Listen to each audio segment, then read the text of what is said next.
All right, Toronto, 3 quick reasons why you should vote for Chris Saccoccia, Chris Sky, for Toronto mayor. Number 1, he has the right kind of experience. A lot of people like to say he's just some crazy anti-vaxxer. What does he know? Well, actually, ever since he was a teenager, he's been dealing with the government, cutting through red tape and bureaucracy because he's worked for a construction and development business. And when it comes to running the city, when the rubber meets the road, that's a lot of what you're doing. You're deciding how you're going to allocate the massive Toronto budget and who you're going to work with privately and publicly and why. And Chris Sky knows these transactions inside and out. Reason number 2, Chris Sky is stubborn and righteous. Chris Sky is stubborn and righteous. You saw this during the pandemic. He said, I'm not going to do that test. I'm not going to be forced to do this, because he knew his rights and he was stubborn about it, and he condemned people because it was wrong. There's a reason why the establishment hates Chris Sky, because once he gets in with his stubbornness and with his righteousness, he's going to look through this entire Toronto budget, which is over $5 billion a year, if I'm not mistaken, and he will find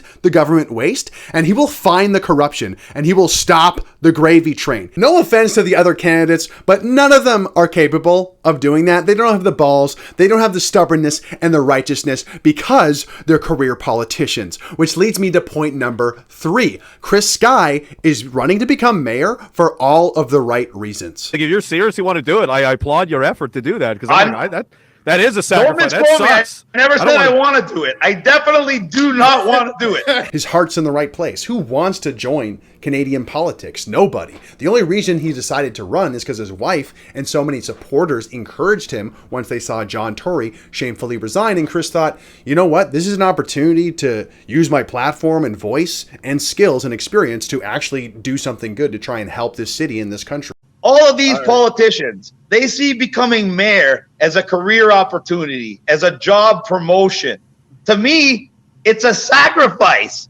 A sacrifice for me, definitely for my wife, and definitely for our lifestyle. I mean, do you think Chris needs the headaches? Do you think he wants to do all of this extra work? Do you think he enjoys having his reputation smeared every day? Do you think he needs the money? He doesn't.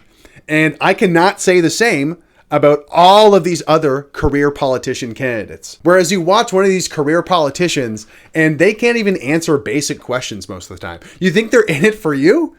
Yeah, right. The choice is obvious. It's Chris Saccoccia, number 82 on the ballot tomorrow. Let's start changing the city, because once we have Chris in City Hall, the fight has only just begun.